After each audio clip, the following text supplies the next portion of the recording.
Salam guru penggerak, tergerak, bergerak, menggerakkan. Aksi nyata modul 1.4 Budaya Positif.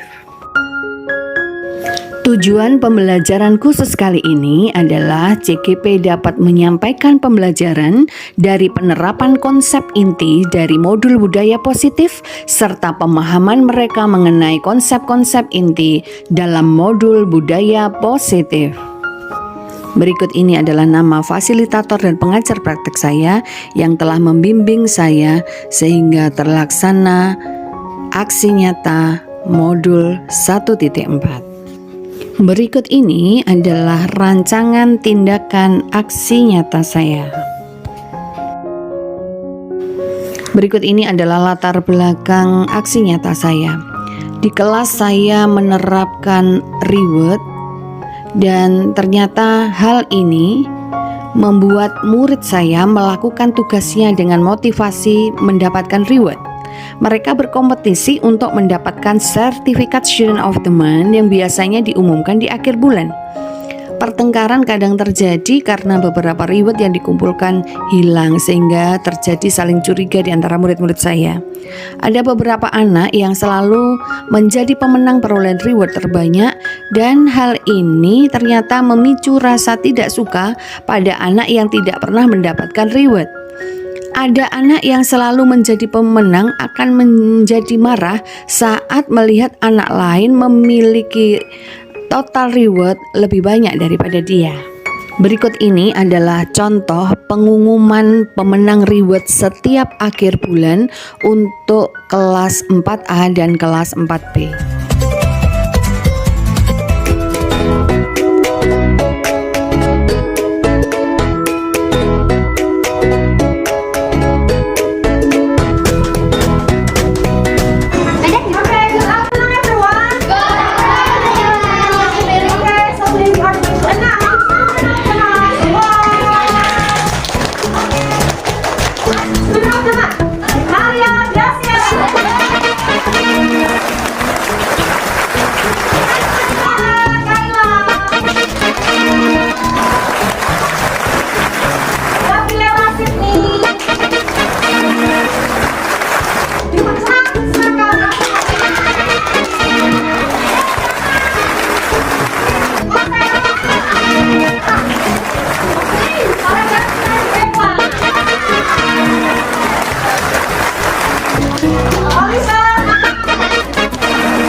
Tujuan aksi nyata saya kali ini adalah menciptakan murid yang merdeka dan disiplin diri yang kuat dan penerapan budaya positif di sekolah dengan meyakini nilai-nilai kebajikan universal. Tolak ukurnya adalah terbentuknya keyakinan kelas melalui kegiatan kesepakatan kelas dan siswa rela menerapkan dan menjalankan keyakinan kelas yang dibuat meskipun tanpa reward. Berikut ini adalah lini masa tindakan yang akan saya lakukan. Yang pertama adalah saya bekerja sama dengan CGP yang ada di sekolah tentang rencana pelaksanaan budaya positif. Kemudian menghadap kepala sekolah dan menjelaskan tentang pentingnya budaya positif. Kemudian meminta izin kepala sekolah untuk pelaksanaan diseminasi kepada rekan sejawat. Kemudian mengumpulkan rekan guru untuk melakukan diseminasi pemahaman materi budaya positif tentang keyakinan kelas dan segitiga restitusi. Kemudian berkoordinasi dan berkolaborasi dengan wali kelas untuk membuat keyakinan di kelas masing-masing. Kemudian yang terakhir memantau, merefleksi dan mengevaluasi keyakinan kelas yang telah dibuat. Dukungan yang diharapkan adalah datang dari kepala sekolah, rekan guru, dan murid agar semua perencanaan dapat dilaksanakan sesuai harapan. Kemudian sarana prasarana untuk menumbuhkan budaya positif di sekolah dan kerjasama orang tua dalam mempraktikkan budaya positif di rumah. Berikut ini merupakan kegiatan diseminasi di sekolah mengenai pemahaman dan pengalaman budaya positif.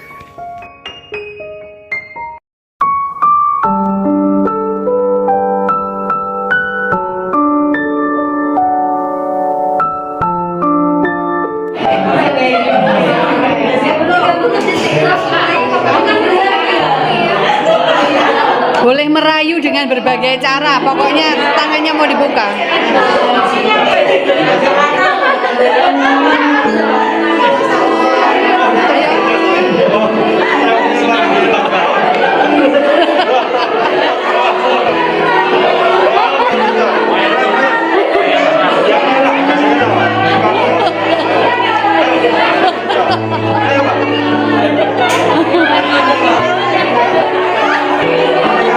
Dipaksa juga boleh. Bagaimana caranya tangan terbuka?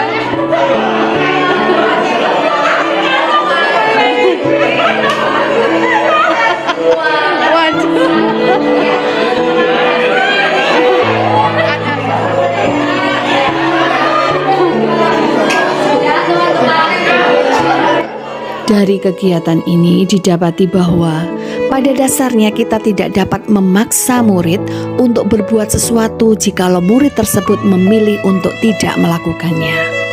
Jika kita sebagai guru menerapkan perilaku memaksa, maka hal ini tidak akan efektif untuk jangka waktu yang panjang dan sebuah hubungan permusuhan akan terbentuk. Membuat kesepakatan kelas, membuat keyakinan kelas salah satu usaha untuk menumbuhkan motivasi intrinsik siswa dan menolong guru untuk melakukan kontrol terhadap siswanya.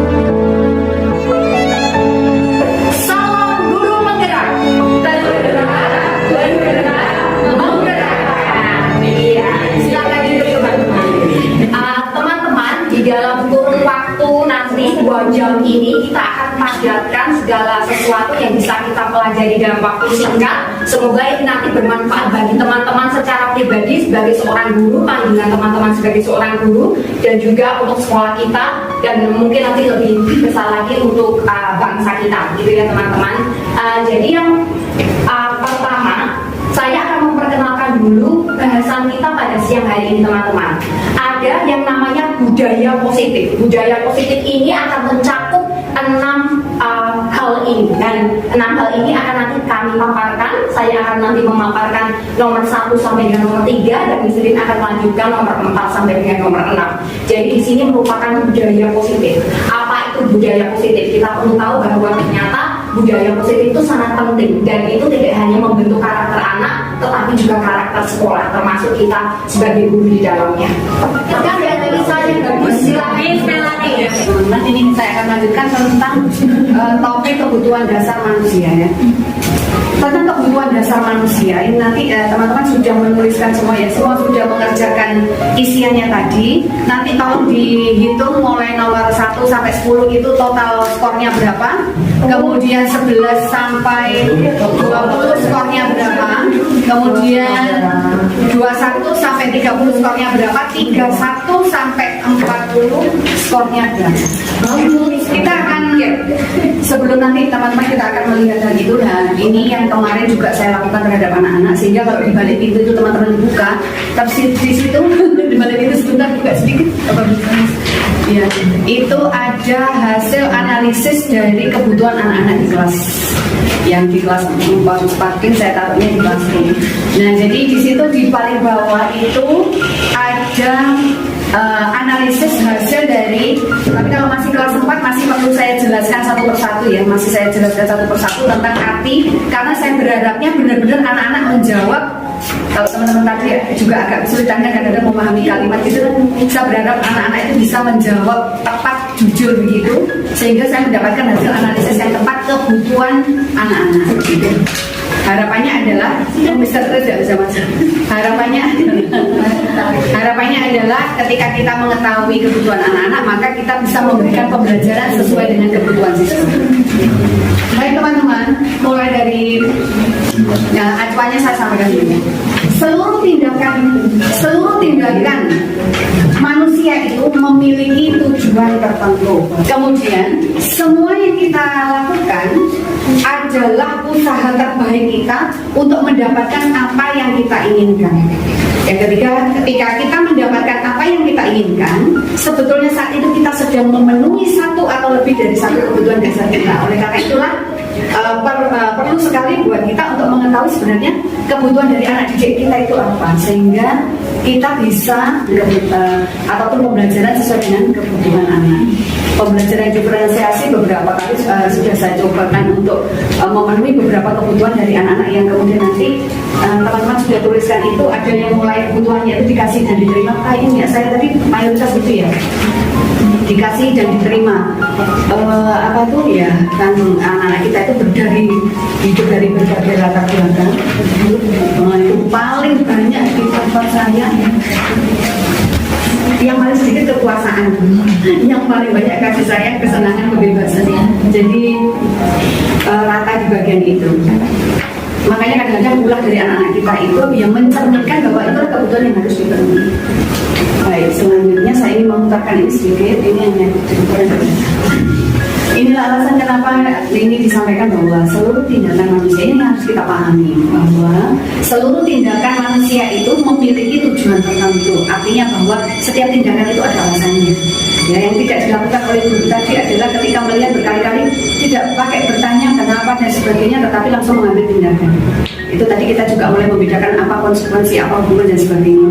Tapi ini nanti kita akan membahas tentang bagaimana secara penyelesaian masalah. Tetapi yang pasti adalah bahwa seluruh tindakan anak-anak kita itu pasti memiliki, maksudnya memiliki tujuan tertentu, pasti ada alasannya seperti itu.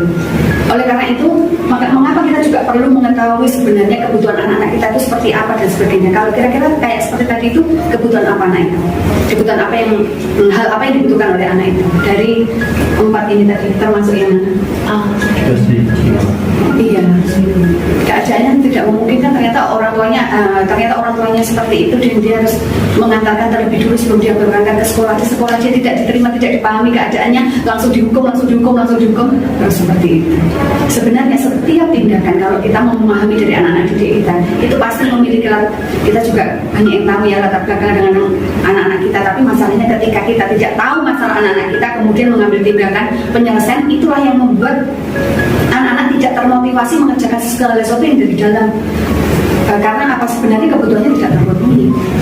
Nah kemudian, nah ini ada 5 kebutuhan dasar manusia. Yang pertama adalah kebutuhan untuk bertahan hidup. Itu yang fisiologis ya, yang fisiologis. Tapi yang psikologis itu ada 4, yaitu yang pertama yang tadi yang tulis tadi, ini yang dari sisi psikologis itu mulai dari kasih sayang, rasa terima, kebebasan, penguasaan, kesenangan, itu dari sisi psikologis. Nah mungkin kalau di sekolah kita yang terbanyak mungkin di sisi psikologisnya daripada sisi fisiologisnya, karena ya ini berkaitan dengan masalah perekonomian begitu. Ketika seseorang melanggar peraturan, ketika anak-anak kita itu melanggar peraturan, hal itu sebenarnya dikarenakan mereka gagal memenuhi kebutuhan dasar mereka. Mereka gagal memenuhi kebutuhan dasar mereka dan tidak ada yang menolong untuk mereka memenuhi kebutuhan dasarnya. Sehingga yang terjadi adalah mereka melakukan pelanggaran. Saya mencoba mengecek ya dari hasil yang anak-anak kerjakan itu kemarin. Kemudian ternyata benar anak-anak yang wow suaranya yang paling nyaring dan yang selalu ingin menang, selalu ini ketika saya cek saya ternyata dia ini kebutuhannya adalah penguasaan, dia ingin diakui. Dan ketika saya mengakuinya, dia berhenti loh melakukan yang kayak seharusnya itu, pokoknya dia merasa harus sebelum kita melakukan mungkin pengakuan dan sebagainya. Ternyata itu yang terus yang selalu dilakukan. Dan ada satu lagi, ada anak-anak yang ternyata ada salah satu anak ini yang ternyata kebutuhannya adalah iya juga dikasih dan diterima. Nah, selama ini waktu di kelas saya amati anak ini pendiam sekali. Terus kemudian ketika saya ada proyeksi yang dance itu, yang mungkin teman-teman pernah ada yang lihat yang saya, mereka dance, waktu mereka dia kok bagus sekali. Anak itu pendiam banget, jadi saya pikir, terus saya puji di depan teman-temannya, ternyata kamu meskipun Miss Kira itu kamu sangat pendiam, tetapi ketika kamu dance kemarin itu wow banget loh, ternyata bagus sekali. Ketika seperti itu tuh kayak apa ya, kayak matanya berbeda, wajahnya juga berbeda begitu. Dan besoknya, mulai besoknya setiap kali saya putar musik dia juga jadi kayak mau menunjukkan bahwa apa ya, kebutuhannya terpenuhi seperti itu. Dan teman-teman sangat penting tidak ngejudge bahwa oh, anak ini seperti ini pasti begini, anak ini seperti ini pasti begini, belum tentu. Tapi sebenarnya itu menggambarkan bahwa itu loh kebutuhan yang dia sedang memberikan sinyal bahwa inilah kebutuhanku. Dan kita sebagai guru memang kita yang harus mencari kita yang harus mencari trik ataupun metode untuk memenuhi kebutuhan daripada anak-anak kita sehingga pembelajaran ini bisa berlangsung dengan baik. Dan harapan kita adalah ketika muncul motivasi, bukan motivasi eksplisit tapi motivasi intrinsik. Jadi harapannya akhirnya dalam satu bulan ini, yaitu sudah 1 bulan ribut dan sebagainya, saya hentikan memang dan saya bertanya kepada mereka bagaimana perasaanmu. Beberapa dari mereka yang selalu dapat berkata, saya kecewa sekali kalau dulu itu ya, walaupun saya sakit, saya akan tetap masuk. Karena apa? Nanti ribet hilang. Tapi karena sekarang sudah tidak ada ribet, aku sakit ya 2-3 hari nggak masuk, tidak apa-apa. Ada ribetnya juga, ada yang berkata begitu. Tapi ada yang berkata begini, Miss aku senang ya nggak pernah dapat ribet itu. Ada yang berkata begini, Miss saya senang sekarang nggak ada ribet. Nah kenapa? Biar mereka itu tidak iri-irian, jadi malah enak sudah, nggak ada menang-menangan ya, dan seperti itu dan sebagainya. Tapi dari situ sebenarnya itu adalah salah satu usaha daripada kita semua untuk memahami anak kita, sehingga anak kita itu bukan hanya kayak visi ya. Kemarin kami mengubah istilahnya membongkar visi, tapi istilahnya bukan hanya menjadi anak yang unggul, tapi mereka melakukan semuanya itu dengan perasaan merdeka, senang karena kebutuhan dirinya baik secara psikologis maupun fisiologis itu terpenuhi sehingga mereka happy belajar di sekolah kita. Nah ini teman-teman, lingkaran kebutuhan dasar tadi yang teman-teman sudah sebutkan sebenarnya istilah setiap bagian lingkaran dengan nama orang, benda dan seterusnya ya, boleh orang, boleh benda, atau apapun yang dapat memenuhi setiap kebutuhan dasar itu. Jadi pertanyaannya jadinya begini, jadi boleh apapun ya, boleh apapun jawabannya. Nah ini kalau teman-teman, kebutuhan teman-teman itu terkait kebutuhan dasar diterima dan disayang. Teman-teman juga butuh kan diterima dan disayang. Saya masih apa nih? Kebutuhan dasar diterima dan disayang terpenuhi dengan apa? Boleh benda, boleh ini, itu boleh ditulis di itu teman-teman yang kalau tadi nggak cukup boleh di kertas itu, coba langsung ditulis di orat-orat begitu saja, langsung dijawab sangat cepat. Menurut teman-teman, kebutuhan teman-teman terkait dengan kebutuhan dasar diterima disayang, kebutuhan teman-teman tentang perasaan dikasih dan diterima tadi itu akan terpenuhi dengan apa kalau menurut teman-teman? Saya sudah makan kenyang, kebutuhan kasih sayang saya terpenuhi, kebutuhan kasih sayang terpenuhi. Kemudian yang kedua, kebutuhan teman-teman terkait dengan kebutuhan dasar bisa atau penguasaan atau pengakuan itu akan terpenuhi dengan lagi. Ketika kebutuhan kita itu terpenuhi, maka kita akan lebih maksimal. Begitu juga dengan anak didik kita. Sekarang ada pertanyaan seperti ini. Mari kita menganalisis kasus ini. Nanti teman-teman tulis jawabannya di kertas, ditunjukkan di kertas. Nah, ceritanya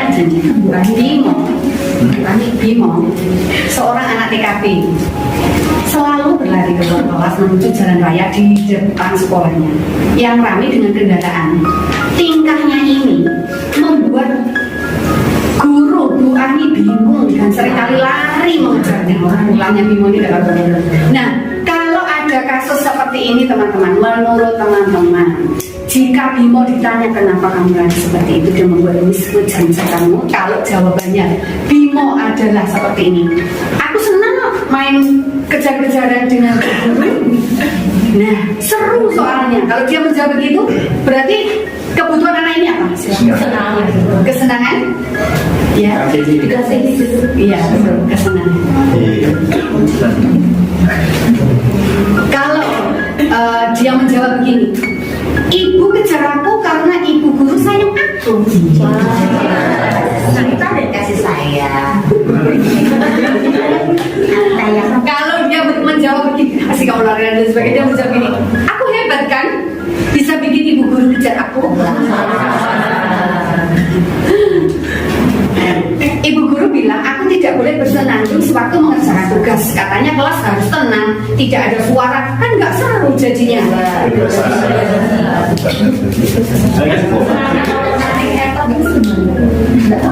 Kalau ini, tahun ini Dimas genap berusia 17 tahun. Ia senang sekali ketika ayahnya mulai mengajarkan cara menyetir mobil. Setiap akhir pekan ia berlatih menyetir. Ia terlihat senang sekali berlatih sampai akhirnya ia bisa menyetir mobil dengan baik dan lancar. Ketika ibunya bertanya pada Dimas apa yang membuat dia ingin menyetir mobil, ketika jawab Dimas adalah seperti ini. Kebutuhan apa yang?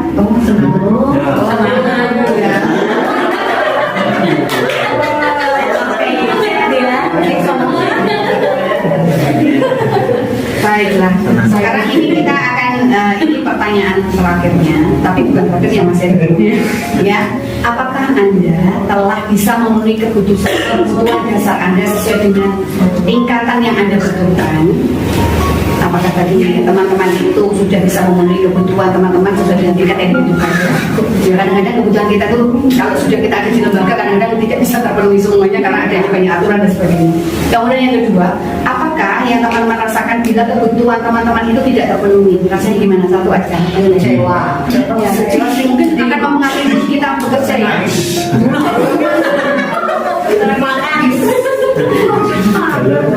Dan kalau ya, saya tuh maunya begini, kok saya tidak terpenuhi, saya tuh maunya bebas begini, tapi tidak terpenuhi pasti perasaan kita, ya kita kurang, jadi merasa kurang mood dalam bekerja dan sebagainya. Kemudian, pernahkah teman-teman berusaha memenuhi kebutuhan dasar teman-teman tadi, tapi dengan cara yang negatif?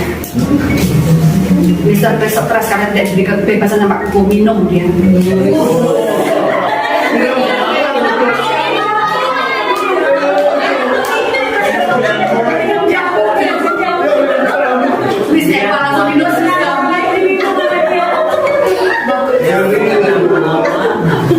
Iya, jadi kadang-kadang memang ada, maksudnya kayak gini. Ternyata ada anak-anak, ada kasus yang ternyata kebutuhannya itu fisiologis teman-teman. Kebutuhan tentang mempertahankan hidup, terus kemudian dia waktu teman-temannya snack dia tidak punya makanan. Akhirnya kok setiap kali snack ada temannya itu yang snacknya hilang, yang salah hilang. Ternyata ternyata itulah cara dia dengan cara yang negatif dia berusaha memenuhi kebutuhan dirinya. Tapi semua yang dilakukan anak-anak kita itu pastilah ada alasannya. Itu yang harus kita selesaikan teman-teman. Ketika kita hanya menghukum, memberikan konsekuensi tanpa kita cek dengan benar, tanpa kita tahu dengan baik bahwa anak ini sebenarnya kebutuhan apa sih, anak didik kita itu kebutuhannya apa sih, kenapa mereka melakukan ini, akhirnya kita akan memberikan solusi yang salah. Oleh karena itu penting sekali buat kita untuk memiliki kita mengetahui, nah ini tadi sebenarnya hanya cara saja, kalau itu mau dipakai ada teman-teman silakan dan sebagainya, tapi saya sudah memakai kelas saya dan saya cocokkan nih sebenarnya cocok gitu ya lumayan lah, tapi ada anak satu yang salah karena dia ngasih skornya salah jadi hitungnya jadi salah. Baik, sekarang dunia berkualitas ini saya mau cepat saja ini. Dunia berkualitas ini yaitu dunia berkualitas adalah tempat khusus dalam pikiran kita, tempat kita menyimpan gambaran representasi dari semua yang kita inginkan. Bisa berisi orang-orang, hal-hal dan apa saja yang terbaik dalam hidup Anda dan membuat kita itu merasa bahagia dan terpenuhi kebutuhan dasar kita. Nah, ini ya, bagaikan ini yang kita harapkan, kita itu masuk di dalam dunia berkualitasnya anak-anak kita. Dokter William Geiser menyebutnya seperti semacam album foto, sehingga isinya tidak akan terlalu banyak, hanya akan terdiri dari beberapa hal saja yang sangat signifikan dan benar-benar terbaik dalam hidupnya yang akan disimpan di album foto itu. Harapan kita adalah ketika kita mengajar, kita terkenal, kita yang masuk di dalam dunia berkualitasnya anak-anak, atau sebenarnya kita itu tidak masuk dalam ingatnya anak-anak karena ketika kita mengajar mereka tidak ada sesuatu yang berkesan dengan kita dan mereka tidak senang dengan cara mengajar kita. Nah, harapannya adalah kita masuk dalam dunia berkualitas. Anak-anak yang masuk album di pikirannya, masuk di album pikiran bahwa ini loh, aku dulu itu anak yang seperti ini dan sebagainya, karena diajar oleh Miss dan Mister ini, itu akhirnya aku menjadi seperti ini karena semua kebutuhan yang dibutuhkan Mister tahu benar, dan mereka memenuhi kebutuhanku sehingga aku bisa menjadi anak yang mandiri, percaya diri, yang berani, dan seterusnya. Pertanyaan buat kita, buat teman-teman semua ya, siapa yang masuk dalam dunia berkualitas yang teman-teman? Pertanyaan pertama, siapakah orang-orang yang paling penting dalam hidup teman-teman? Itu pasti masuk di dalam dunia berkualitas teman-teman ya. Kalau tadi dibuat itu ada lingkaran saya ini sebenarnya harusnya berputar-putar, tapi saya dulu di PPT. Itu kalau siapakah orang-orang yang paling penting dalam hidup teman-teman, itu pasti itu masuk di dalam atau di luar lingkaran? Pasti masuk di dalam ya, di dalam lingkaran, masuk dalam Al-Quran. Lalu nilai-nilai kebajikan apa yang terpenting dalam hidup teman-teman, itu pasti juga masuk di dalam lingkaran itu. Langsung saja Bu Adina. Kalau teman-teman menjadi orang yang ideal, kalau teman-teman menjadi orang yang ideal, karakter atau sifat apa yang paling teman-teman inginkan ada pada diri teman-teman? Yang boleh dijawab nih. Di kertas itu. Kalau teman-teman menjadi orang yang ideal, karakter atau sifat apa yang paling teman-teman inginkan ada pada diri teman-teman? Ada yang memang sudah memiliki, ada yang belum.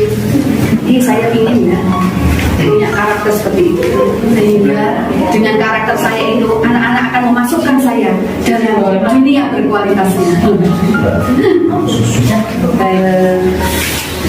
Mr. Pres, Mr. Henry, apa Mr. karakter? Karakter yang ideal. Iya, yang Mr. inginkan.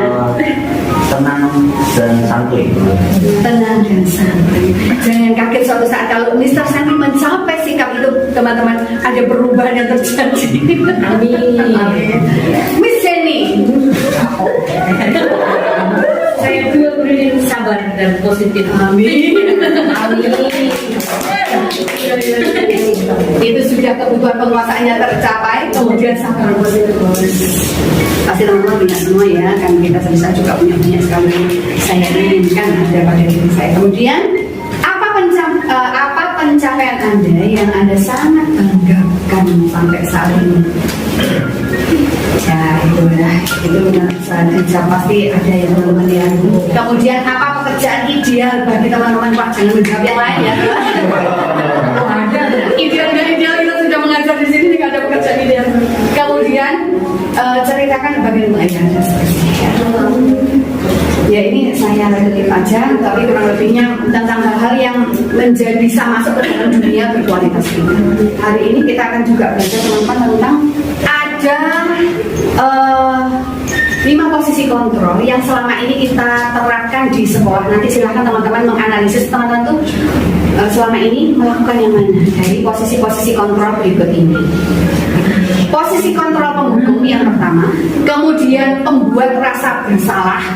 Ataukah teman-teman selama ini menerapkan sebagai guru yang menerapkan posisi kontrol sebagai teman? Kemudian pemantau atau manajer. Nah, ini kita akan lihat. Kalau penghukum itu seperti apa?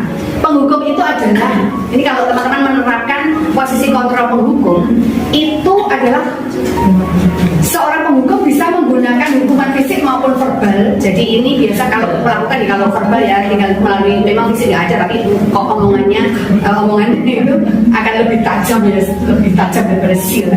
Orang-orang yang menjalankan posisi penghukum senantiasa mengatakan bahwa sekolah ini memerlukan sistem atau alat yang dapat lebih menekan murid-murid supaya lebih dalam. Jadi kalau perlu yang terlambat itu disuruh pulang ya.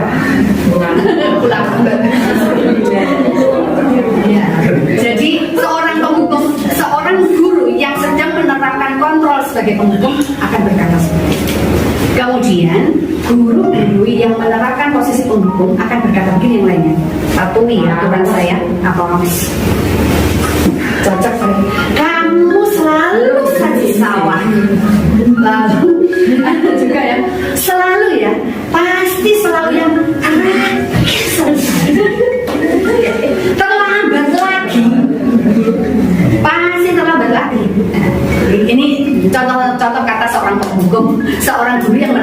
kontrol sebagai penghukum.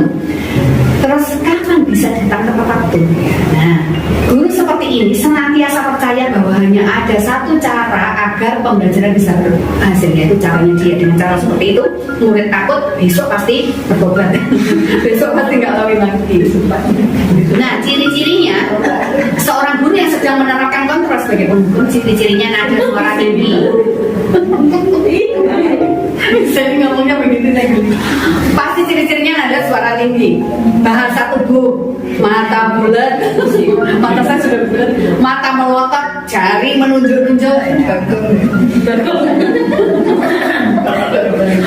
Ya. Nah, sekarang teman-teman adalah tanyakan kepada diri teman-teman sendiri, bagaimana ya perasaan murid-murid itu.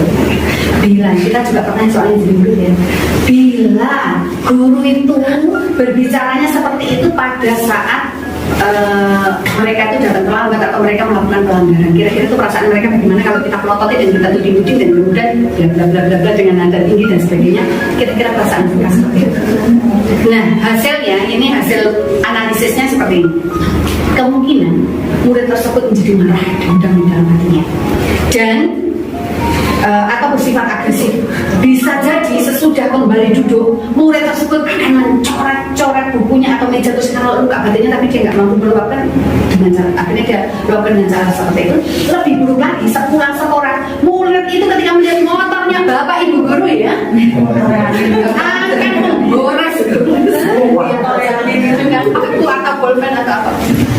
Nah, yang kedua, posisi kontrol yang kedua, nanti silahkan bapak ibu berpendapat sendiri. Selama ini yang diterapkan yang mana?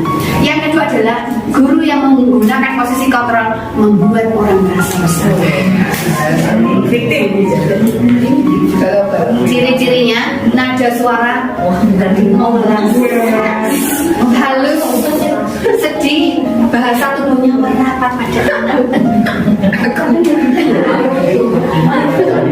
Nah, misalnya nih contoh kata-katanya. Ini saya buat anak saya. Oliver, kamu bagaimana ya? Tadi katanya memelas nih loh. Memelas halus sedih, bahasa tubuhnya merapat pada anak. Saya akan menggambarkan begini. Oliver, kamu itu bagaimana ya? Kamu kan sudah berjanji dengan Miss bahwa tidak akan terlambat lagi. Kamu kenapa ya senang sekali mengecewakan Miss? Kamu benar-benar kecewa sama kamu. Nah, teman-teman, bagaimana yuk kita bayangkan bagaimana perasaan mereka ketika mereka ditegur dengan cara seperti ini. Hasil analisisnya adalah murid akan merasa bersalah. Kemudian karena apa? Karena dia merasa telah mengecewakan ibu atau bapak gurunya, murid akan merasa menjadi orang yang gagal dan tidak sanggup membahagiakan orang lain. Kadang-kala sikap seperti ini lebih berbahaya daripada sikap penghukum, karena dia akan menyalahkan dirinya sendiri, dia akan dan sebagainya. Jadinya ada lebih baik dari itu. Karena emosi akan tertanam rapat di dalam murid menahan perasaan. Tidak seperti murid dalam komunikasi dengan guru yang menerapkan kontrol penghukum, di mana murid bisa mengumpahkan amarahnya dengan bla bla bla. Tapi kalau murid dibuat seperti merasa bersalah, dia akan lebih mengarah kepada dirinya sendiri, merasa kecewa dengan dirinya sendiri. Nah, posisi kontrol yang ketiga adalah posisi kontrol sebagai teman. Ini coba ini kita lihat seperti apa. Guru pada posisi ini tidak akan menyakiti murid. Namun akan tetap berupaya mengontrol murid melalui persuasi. Posisi teman pada guru bisa negatif ataupun positif. Positif di sini berupa hubungan baik yang terjalin antara guru dan murid. Guru di posisi teman menggunakan hubungan baik dan humor untuk mempengaruhi seseorang. Nah, guru dengan yang menerapkan kontrol sebagai teman ini akan berkata begini, ayo bantulah demi bapak ya, demi mister ya, demi miss ya. Ayo ingat tidak bantuan bapak selama ini. Ya sudah, hari ini sudah tidak apa-apa, kali ini tidak apa-apa. Bapak bantu beres, Mister Miss bantu bereskan bapak. Adi, ayolah. Bagaimana sih kamu? Kemarin kamu sudah janji sama bapak kan? Kenapa terlambat lagi? Pertamanya ringan tulis saya. Kemudian ada juga Udah nggak apa-apa. Udah nggak apa-apa. Duduk sana. Nanti Miss dan Mister bantu. Sampai ya. Nah, tapi ini ternyata tidak selamanya bagus ya. Hal negatif dari posisi teman adalah bila suatu saat guru tersebut tidak membantu, maka murid itu akan kecewa dan berkata, saya pikir bapak itu teman saya. Sekarang bukan guru yang bilang kecewa, saya kecewa sama bapak. Murid merasa dikecewakan dan tidak mau lagi berusaha. Nah ini lebih parah kan? Hal lain yang mungkin timbul adalah murid hanya akan bertindak untuk guru itu. Kalau bulan nggak mau. Saya friendnya sama Mister itu, sama Mister itu, sama yang berbeda. Jadi ketaatannya tidak tumbuh dari dalam, tetapi karena posisi kontrol yang diterapkan oleh salah seorang guru yang tadi. Nah ciri-cirinya ramah nih posisi kontrol guru. Ya, akrab, suka bercanda, bahasa itu merapat pada murid, mata dan senyum sedangkan.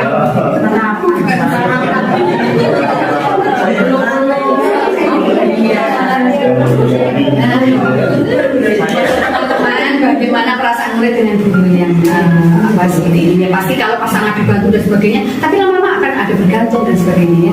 Murid akan merasa senang dan akrab dengan guru ini, termasuk dampak yang positif. Hanya saja di sisi negatif, murid menjadi tergantung pada guru tersebut. Dia kalau apabila ada masalah, dia merasa bisa mengandalkan guru tersebut untuk membantunya. Akibat lain, Aji hanya akan berbuat jika guru itu yang menugaskan. Yang keempat, itu adalah posisi kontrol sebagai pemantau tadi dari Nina. Nah, seperti apa? Memantau berarti mengawasi. Mengawasi siapa yang teman-teman soal mengawasi muridnya. Pada saat kita mengawasi, kita bertanggung jawab atas perilaku orang-orang yang kita awasi. Posisi pemantau berdasarkan pada peraturan-peraturan dan konsekuensi dengan menggunakan sanksi, konsekuensi, kita dapat memisahkan hubungan pribadi kita dengan murid-murid sebagai yang menjana. Pemantau akan berkata seperti ini. Peraturannya apa? Terlambat. Peraturannya apa? Apa ya kalau kamu lakukan? Kayak bertengkar-tengkar ada yang menangis, apa yang kamu lakukan? Kalau kamu berbuat seperti itu, sanksi sama konsekuensinya apa? Dia akan memantau. Ya, ya. Contoh nih, contoh kan. Moses, tahukah kamu jam berapa kita mulai? Tahu Pak. Kamu terlambat 15 menit. Apa kamu sudah mengerti konsekuensi yang akan kamu terima jika terlambat? Dia bilang, paham Pak. Saya harus tinggal di kelas pada jam nanti dan mengerjakan tugas ketertinggalan saya Pak.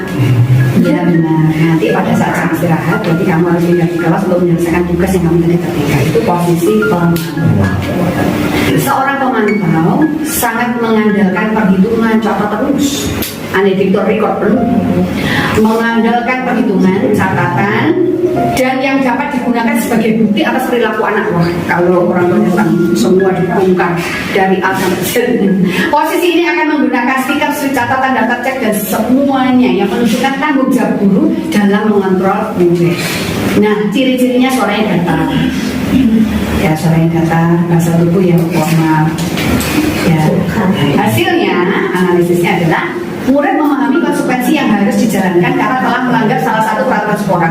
Guru tidak menunjukkan suatu emosi yang berlebihan menjadi marah atau membuat merasa berbuat salah. Murid tetap dibuat gak nyaman sebenarnya, yaitu dengan harus tinggal kelas pada waktu jam istirahat dan mengerjakan tugas, tapi guru tetap harus memantau murid pada saat ya. Jadi ada situasi tidak nyaman tapi tidak terlalu baik. Sekarang yang terakhir ini posisi manajer. Posisi manajer ini seperti apa? Teman-teman lihat dari 5 posisi tadi ya. Adalah posisi di mana guru berbuat sesuatu bersama dengan murid-murid, mempersilahkan murid-murid mempertanggungjawabkan perilakunya, mendukung murid-murid agar dapat menemukan solusi atas permasalahannya sendiri. Seorang manajer telah memiliki keterampilan di posisi teman maupun pemantau. Jadi dia seorang manajer itu dia juga sudah menerapkan, dia memiliki keterampilan tadi sebagai pemantau maupun sebagai teman, ya ada di situ semuanya. Kemudian dan dengan demikian bisa jadi sewaktu-waktu tertentu kembali ke kedua posisi yang berikutnya ya. Posisi manajer. Nah, seorang manajer akan berkata begini teman-teman. Jadi teman-teman sudah membuat kesepakatan kelas kami, keyakinan kelasnya berada di. Jadi begini, ketika mereka menghadapi, ketika mereka mengalami ada permasalahan di antara mereka, seorang guru yang menerapkan kontrol sebagai manajer akan berkata, apa yang kita yakini? Moses bertengkar dengan Potifar, dipertemukanlah mereka. Lalu saya bertanya kepada apa yang kita yakini? Lalu mereka akan menjawab, harus saling mengasihi. Kembali ke keyakinan kelas. Nah, terus kemudian jika kamu meyakininya, apakah kamu bersedia memperbaikinya? Tadi mereka sudah melanggar dari keyakinan kelas yang sudah kami buat sendiri. Jika kamu memperbaiki ini, hal ini beda. Jika kamu memperbaiki ini, hal ini menunjukkan apa tentang dirimu, apa rencana kamu untuk memperbaiki hal ini. Kalau menurutmu, kalau udah terakhir ya, kalau menurutmu apa yang harus kamu lakukan? Bisa belajar harus minta maaf sama dia dan memperbaiki buku-bukunya yang udah tak buang tadi. Silahkan lakukan. Terus kemudian setelah itu berarti kalau sudah bermaaf-maafan bagaimana? Ya main kembali, mengembalikan anak-anak pada kelompoknya. Inilah penerapan posisi kontrol sebagai manajer. Kita bukan hanya menyelesaikan masalah mereka, tapi mengembalikan anak-anak kepada kelompoknya sehingga mereka bisa rukun kembali, bisa bermain. Ya, tugas seorang manajer bukan untuk mengatur perilaku seseorang. Kita hanya membimbing anak-anak. Jadi kita tidak akan tensi dengan sangat tinggi, tapi kita akan membimbing anak-anak kita untuk dapat mengatur dirinya sendiri. Seorang manajer, jadi manajer itu hanya memanajeri. Yang akhirnya memberikan solusi juga akhirnya mereka sendiri, kan kita hanya memanajeri. Kita menolong anak-anak untuk menemukan permasalahannya apa, lalu jalan keluarnya itu apa, tapi mereka yang akan mengambil keputusannya sendiri tentang solusi yang terhadap permasalahan mereka. Jadi kita memanajeri mereka. Seorang manajer bukannya memisahkan murid dari kelompoknya, tetapi mengembalikan murid tersebut ke kelompoknya dengan lebih baik dan lebih kuat dengan pemahaman yang benar. Oh, nanti kalau ada permasalahan begini, ternyata aku harus bersikap seperti ini. Jadi membuat mereka, karena akhirnya yang mengambil solusi tadi bukan dari kita, tapi dari mereka berdasarkan keyakinan yang kita tadi sudah buat, teman-teman ya. Kalau yang kantor itu ya, kalau yang kelas yang berarti yang tadi. Baik, ini kalau menurut teman-teman, yuk secepat kita, nanti saya butuh waktu 10 menit lagi untuk tentang bagaimana sih menyelesaikan posisi manajer ini, yaitu melalui segitiga revolusi. Sekarang menurut teman-teman, posisi kontrol mana yang selama ini sudah diterapkan? Ditulis. Selanjutnya yang segitiga restitusi, kita akan lihat ini yang poin yang terakhir ya teman-teman. Kita akan bagaimana sih menerapkan segitiga restitusi. Tentu posisi kontrol yang paling ideal adalah sebagai manajer. Di dalam kita memanajeri permasalahan yang ada pada anak-anak, tentu kita juga ada di situ, kadang-kadang kita masuk lagi mengambil posisi kontrol sebagai teman ataupun juga sebagai pemandang. Ini yang segitiga restitusi. Di dalam menerapkan segitiga restitusi teman-teman, maka yang akan kita lakukan adalah yang pertama adalah menstabilkan identitas. Nanti apakah menstabilkan identitas itu di bawahnya sudah ada dalam menerapkan penyelesaian masalah ya. Ketika kita menerapkan kontrol guru sebagai manajer, maka kita bisa mengambil langkah ini. Yang pertama menstabilkan identitas, kemudian yang kedua validasi tindakan yang salah, kemudian yang ketiga menanyakan tentang keyakinan. Nah, ini contoh saja, langsung saja contoh dari yang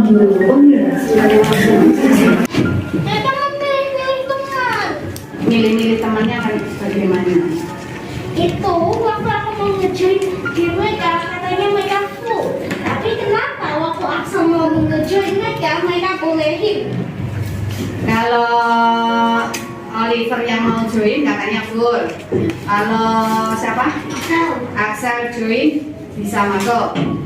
Padahal Axel datangnya setelah kamu atau sebelum kamu? Aku datang duluan, di situ Aksa kedua. Jelaskan. Kamu mintanya kepada siapa? Moses. Kepada Moses. Kenapa Moses? Tapi kan udah direncanain main bulan depan. Tapi kan udah direncanain yang main bulan siapa aja. Aku, Saka, Axel. Siapa kan Kenji. Sudah direncanain kamu? Iya. Merencanakannya. Ini snack. Iya. Terus? Lalu? Ya udah aku rencanain gitu. Jadi sebelum Oliver datang sama kamu, kalian sudah merencanakan? Udah. Bener nggak Aksel? Aku nggak tahu. Dia nggak tahu. Itu, Aksel aja nggak? Hah? Aku nanya sama. Nanya bagaimana? Sama aku ikut dong. Terus? Dia bilang iya. Nanyanya tapi setelah Oliver. Iya. Berarti kan belum direncanain. Udah deh, sama-sama udah rencanain. Iya, aku pernah sama orang. Kalau sini, Aksel sini. Sudah direncanain kok Akselnya nggak mengerti. Kita rencanain cuma berdua. Merencanainya cuma berdua, tapi kan Akselnya kan nggak mengerti kalau kalian mengajak Aksel juga kan? Iya, iya. Kamu hanya merencanain berdua kalau siapa aja yang main. Iya. Tapi kalau Nancy sudah diberitahu belum sebelumnya? Ya aku cuma mau nanya tapi pas mau nanya terus si Moses bilang iya. Iya memang maksudnya Aksen Kenji sama Aksen kan memang gak tahu, tapi kalau dia mau ikut dia ikut aja gak apa-apa. Kalau dia ikut kok nggak boleh? Gak boleh. Kenapa?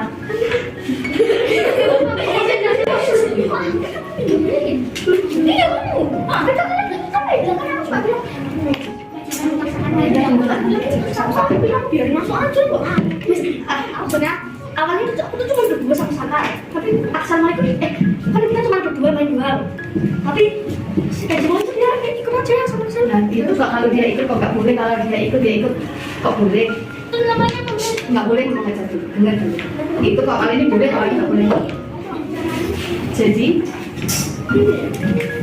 jujur, kenapa kok kamu nggak mau kalau dia ikut sama kamu? Aku tuh nggak mau aja sama Oliver Karena maksudnya karena aku kan lupa aku dengar dulu ya, karena semua itu pasti ada alasannya. Kenapa? Karena aku tuh nggak mau main bola sama Oliver. dia karena apa? Takutnya ini loh, kok Oliver ambil bola Ambil bolanya, yang diambil terus dilempar ke gol. Iya, dilempar ke apa? dia mainnya curang Miss, ambil bolanya terus dilempar ke kakinya kan pakai itu kaki bukan pakai tangan. Oh, kalau main bola kaki pakai kaki, tapi Oliver biasanya main pakai tangan dilempar ke golnya. Gitu. Iya. Nah, kalau main bola kaki kenapa pakai tangan? Namanya bola tangan dong. Itu aku enggak, itu waktu masuk kelas itu kenapa soal itu kayak ambil tangan untuk keluar. Hah? Ya biasanya gini loh, karena mereka nggak mau kamu ikut itu karena mereka punya pengalaman waktu kamu ikut bermain sama mereka, kamu ambil pakai tangan, harusnya namanya bola kaki pakai kaki. Tapi cuma sekali saja, habis itu mulai lagi itu lagi. Ya jadi karena itu belum diselesaikan, dia punya pemikiran bahwa oh nanti dia akan begitu lagi, begitu. Karena yang dulu kamu belum say sorry, sehingga dia punya pemikiran bahwa oh nanti akan berlaku begitu lagi, begitu.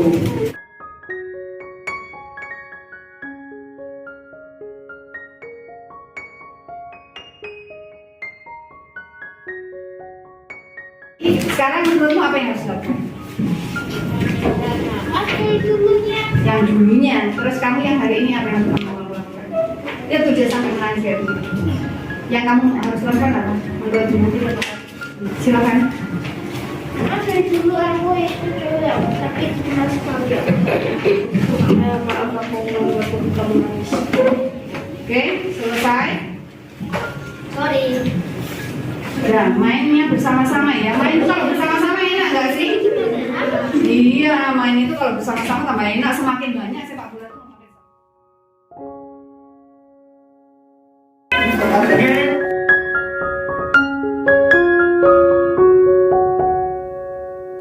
Hari ini saya sudah belajar 5 posisi kontrol sebagai guru di kelas, dan yang akan saya lakukan adalah saya akan berusaha menjadi seorang manajer yang baik di kesempatan berikutnya. Hari ini saya belajar the more you understand someone, the less you judge. Jadi yang akan saya lakukan adalah menyadari bahwa setiap tindakan yang murid saya lakukan pasti ada alasannya. Saya belajar dari pertemuan ini adalah yang pertama belajar mengenai 5 fungsi kontrol sebagai guru di kelas, dan yang kedua saya belajar mengenai keyakinan kelas. Jadi kedua hal itu sangat berkaitan. Di saat ada keyakinan di kelas, maka tugas kita sebagai manajer, guru sebagai manajer akan sangat bermanfaat bagi seluruh siswa. Terima kasih. Ini saya belajar 5 posisi kontrol dan saya menyadari bahwa saya belum semuanya melakukannya, dan terlebih manajer, dan untuk lanjutannya saya mau belajar untuk menjadi manajer yang baik di kelas saya. Hari ini saya belajar tentang keyakinan kelas dan juga 5 posisi kontrol, dan saya lakukan setelah saya mengetahui posisi kontrol saya ingin menerapkan posisi kontrol dengan baik dan tepat. Hari ini saya belajar tentang budaya positif dan juga 5 posisi kontrol. Dari sini saya berefleksi untuk bisa mengambil peran dari posisi kontrol itu untuk bisa menjadi manajer yang lebih baik lagi di kelas dalam mengajar anak-anak di kelas. Terima kasih. Hari ini saya belajar mengenai kebutuhan dari setiap siswa, bahwa setiap siswa kita memiliki kebutuhan psikologis maupun fisiologis sangat seperti ini. Jadi dari hal ini saya berefleksi bahwa sebagai seorang guru kita harus bisa atau mampu untuk memenuhi kebutuhan tersebut. Terima kasih. Yang saya pelajari hari ini adalah paradigma yang baru, yang lebih luas, supaya menjadi pendidik yang berpihak kepada anak. Yang akan saya lakukan berikutnya adalah mencoba pendekatan yang baru, yang berbeda, supaya bisa menjadikan anak semakin nyaman dan menikmati proses pembelajaran. Semangat! Yang saya pelajari hari ini adalah bahwa setiap murid itu unik, punya keunikan sendiri-sendiri. Posisi kontrol guru itu memiliki kelebihan dan kelemahannya. Nah, untuk di kedepannya mungkin saya akan memperbaiki cara mengajar saya. Mungkin selama ini saya masih menggunakan kontrol-kontrol yang salah.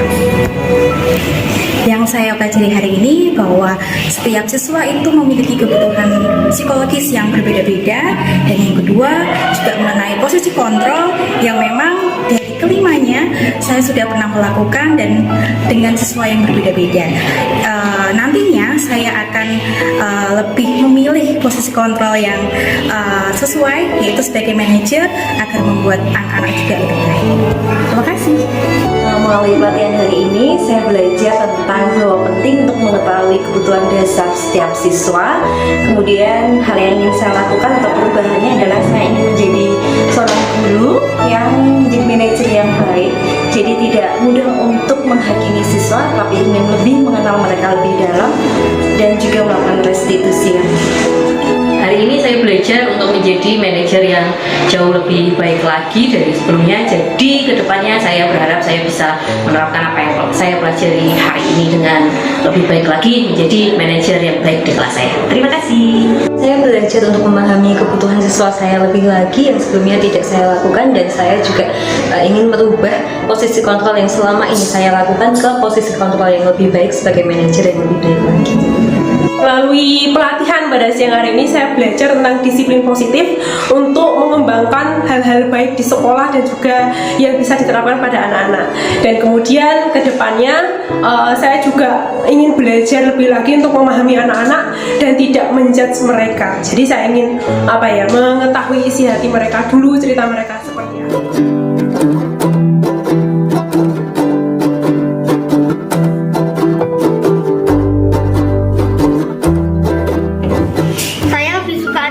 Karena habis ada sesuatu aku bisa melakukan, habis itu membuat keluargaku senang. Lebih suka pakai reward karena aku bisa men-challenge diriku untuk mengusahakan untuk bisa mendapat reward. Saya suka ada reward karena saya tidak bisa dapat reward karena saya tidak pernah dapat reward. Saya lebih suka tidak ada reward karena saya pun bisa adil.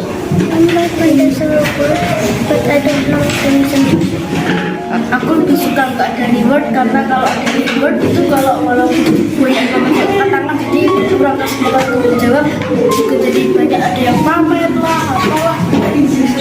Aku nggak suka reward karena banyak yang sombong. Saya lebih suka ada reward karena nanti kita bisa melatih kepintarannya diri kita sendiri. I like reward because if there's no reward you can be yourself and not be following the rules, and you can know yourself much better. Aku nggak suka ada reward karena aku nggak mau teman-temanku yang nggak pernah menang reward. Saya lebih suka ada reward supaya lebih ada tantangan. Saya lebih suka ada reward karena lebih menantang. So the reason why, okay, so this is well, the reason why I don't like the sticks. Yeah, if you don't know, I don't like when there are sticks around because or rewards. Because well, it's because it will make like so much work because sometimes like I get emotional. Oh come on, like that. Like so, oh I need to work hard and then so much rules and sometimes makes war against Oliver like over there. Like he loves sticks and then I wanted to get first place but actually no, that's why I do not like rewards. Aku tidak suka stick karena seperti malas untuk mendapatkan stick gitu.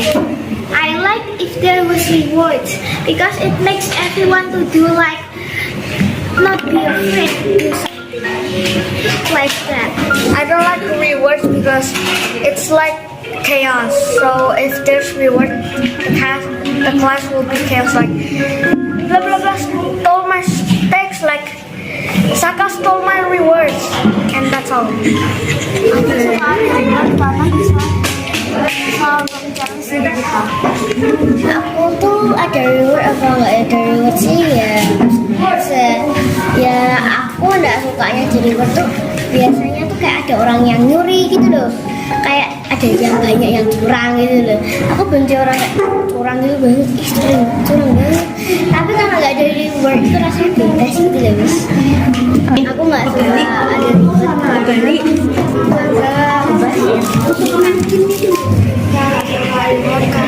Banyak yang main curang.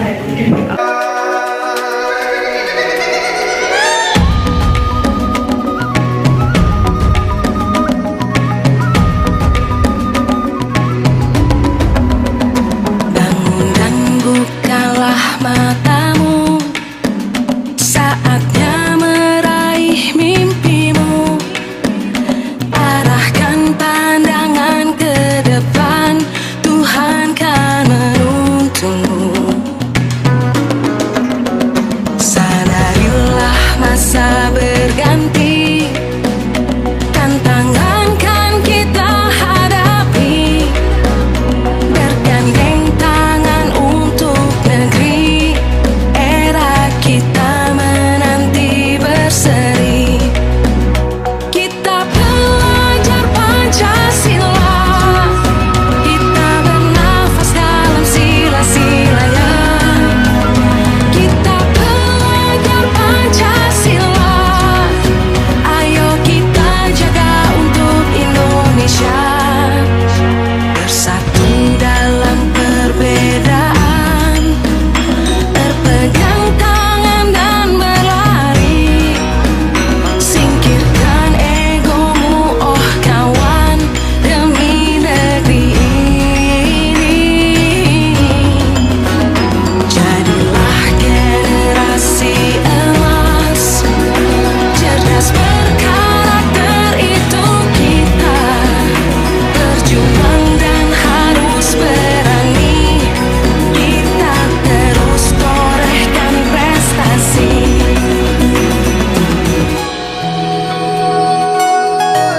Refleksi saya terhadap aksi nyata yang saya lakukan di kelas setelah 1 bulan saya menghapus kegiatan pemberian reward. Hasilnya adalah untuk anak-anak yang sering mendapat reward, mereka merasa kecewa. Namun banyak juga anak-anak yang merasa senang. Untuk dapat menumbuhkan motivasi intrinsik siswa itu butuh waktu dan membutuhkan bimbingan guru secara terus-menerus. Saya menyadari mengenai hal ini. Saya sadari juga bahwa pemberian reward yang saya terapkan telah memunculkan banyak polemik baru, mulai dari rasa iri hati, rasa tidak senang, menumbuhkan keinginan mengambil reward orang lain, menumbuhkan sikap berkompetisi yang kadang tidak sehat, juga sikap egois. Di semester baru ini saya berusaha memperbaiki semuanya dan hasilnya masih dalam proses. Sedangkan untuk hasil diseminasi, guru-guru kelas sudah mulai membuat kesepakatan dan keyakinan kelas. Meskipun masih ada beberapa yang kesulitan membuat kalimat keyakinan kelas. Hal ini bisa saya pahami mengingat terbatasnya waktu saat diseminasi. Kontrol guru sebagai manajer juga sudah mulai diterapkan. Rencana perbaikan untuk implementasi ke depan. Saya bekerja sama dengan guru penggerak lainnya yang ada di sekolah kami. Kami merencanakan untuk mengadakan penguatan budaya positif di awal semester depan sebelum dimulainya pembelajaran. Harapannya adalah supaya budaya positif ini dapat lebih efektif dilakukan di sekolah kami jika dilakukan di awal semester.